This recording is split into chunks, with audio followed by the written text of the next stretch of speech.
Hey coach, hope you're enjoying the video. Make sure you subscribe and like. We love those. Also go over and check out teachhoops.com for coaches who want to get better. If you want to become a better coach in less than $1 a day, you can do that. My mentor, my personal email address, I will help you become a better basketball coach. Go over and check it out. Let's head back to the video. All right, welcome to the Basketball Leadership Podcast. You can see my voice is dying. So, Coach, what's today's topic? This topic, I want to make sure I leave us enough time for this topic. I'm pretty excited about this topic. Yeah, I think we're nearing a lot of places around the country are starting to get close to tournament time. How do you prepare as a coach? I think that's a great question. We've been at this a long time. What are things that we do? How do you get your team ready? What is the role of leadership? There's a lot of things we could talk about this. The things that are sticking out to me right now is we've had some really intense games these last couple of weeks that are going to prepare us for the tournament coming up.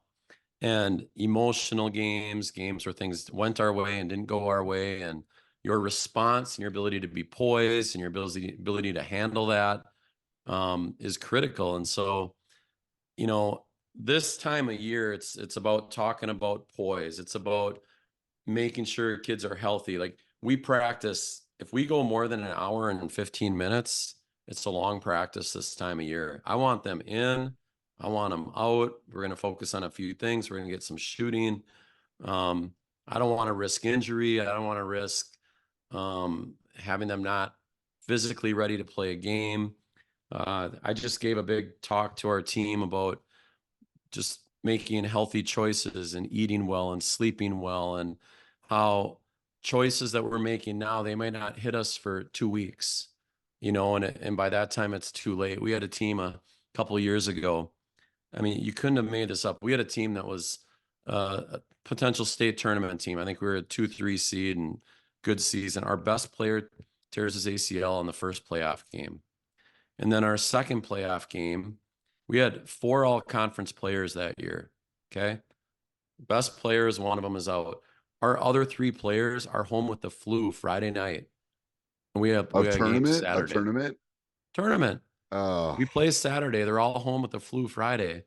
Our 4 all-conference players. I would have walked them to the ER to what do they put those bags of hydrate? Electrolytes. They all played, but obviously it impacted them. And the message is, and you said this last week, control the controllable. You can control your sleep. You can control what you eat. You can control how you prepare. You can control your mindset. Control what you can control, because there are things that we can't. And there's a lot of things from a basketball perspective. We had a game, and we've got those sets that we've been practicing all year.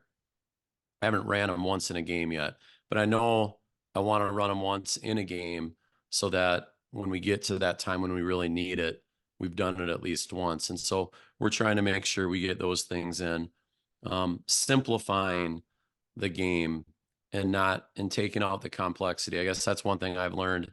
You get to tournament time, a lot of the sets and actions that you maybe have been running throughout the season don't work. You don't get them in the tournament. You just don't. But going to the other thing you said, I always think you should have a couple things that no one's seen. Yep. Like that only you run in practice.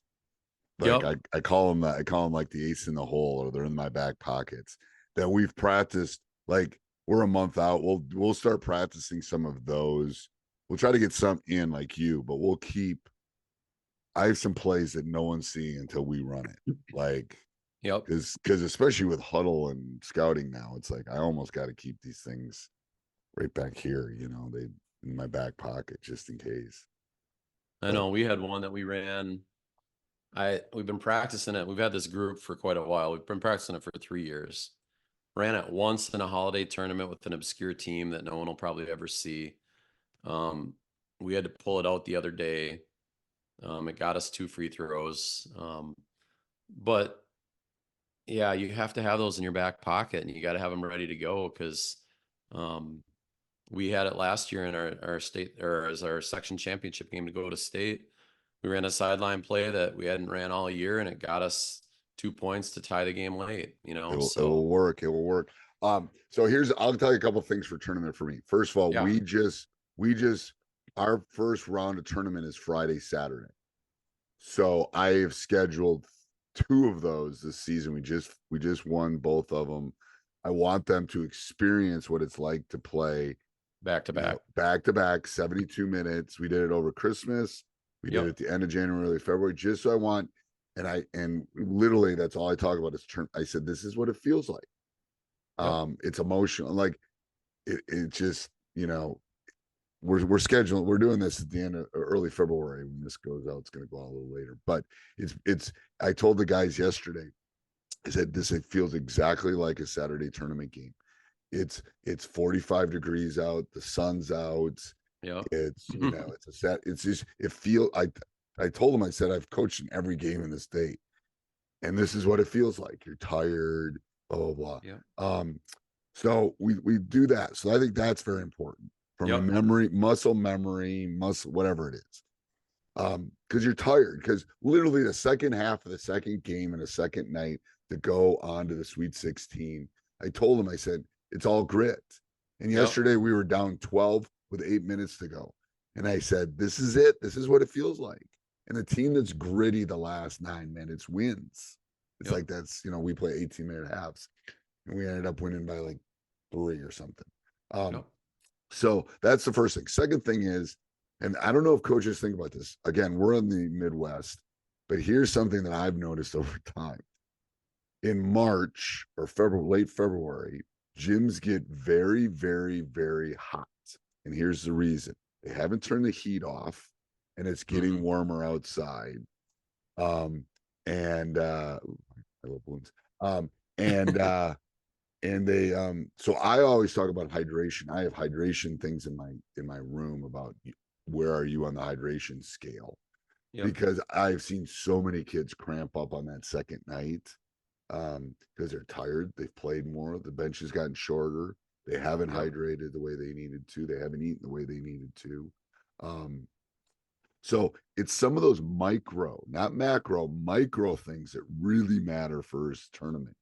So Coach and I have done a really long time. I have a notebook of things that I've learned over the 35 years, but I think you have to, especially if you're a young coach, start thinking micro.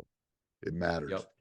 We have, and I'm not going to say all of these because they're pretty special to us. At some point when I retire, I will, but we have lots of traditions that start for tournaments.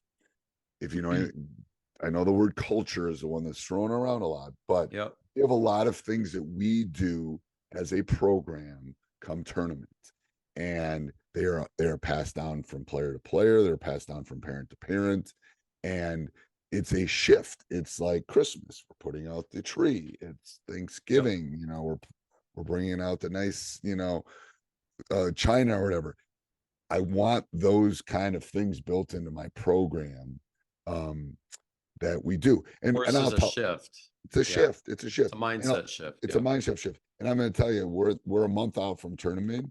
We will start doing situation work. We do situation work all year. It will rev up to the point where I'll spend 10, 15 minutes on situation work, down 2 minutes to go. That's one of them that we do. It's not real per a tradition, but I think those are really important.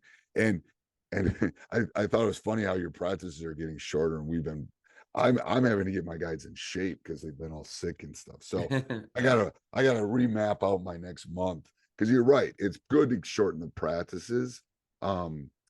But I was telling Coach how sick we've been. It's like, I think I've got guys just coming off getting their wind back. So I got to try to map that out with breaks and still getting them into the shape that they need to be in so they can play, 72 minutes in a weekend. But other thoughts, Coach? Yeah, no, I mean, I love the tradition piece. There has to be a mindset shift. Your veterans will know it. Your young kids don't, but we talk about poise a lot. We talk about valuing the ball, and every possession counts. But you got to also do that without creating more stress or pressure on the kids. And so it's this art of using traditions to get them as ready as they can be. Talk about stuff's going to happen. I guarantee this is going to happen. How are you going to respond when it happens? You're going to get 2 quick fouls in a game and you're going to be emotional. It's going to bother you. It's going to happen. How are you going to Yes. respond? Things like that happen. If you're and going to win a state championship or you're going to win 6 to 8 games in a row, I tell the kids this all the time. I said, I've been there. I know it. Yep. Listen to someone that has experienced it. At some point on this trail, something's going to happen. The Yep. ball's not going to go in. We're going to get a bad whistle. Someone's going to get sick. I said, it's never not happened. So that's what I tell them in December when we get a bad whistle and they're all like, "Rah." I go, that was preparation for something that's going to happen later. Why are you complaining about that? Move on. Yeah. Move on. Learn from it. Learn from it. What are you talking? Like, that's okay. What could we have done differently? You know, when so-and-so got in foul trouble or they were banging us in the post and we weren't getting the call. What can we do to counter that? Because it's going to happen. I'm telling you, it always happens. Something happens in that. It's also a big reason why with me, you talk about controlling the controllable. What's one thing you can control every night? Your defensive energy and effort. And the ball may not always go in the hoop for you, but you got to rely on the things you can control in the tournament. And if the kids have the mentality that is developed over the season of being a defensive first lockdown team, they can always come back to that. And I just think, the best defensive teams typically are the ones that make it the furthest. Yep. I know. I 100% agree. All right. Until next week, Coach. See you, Coach.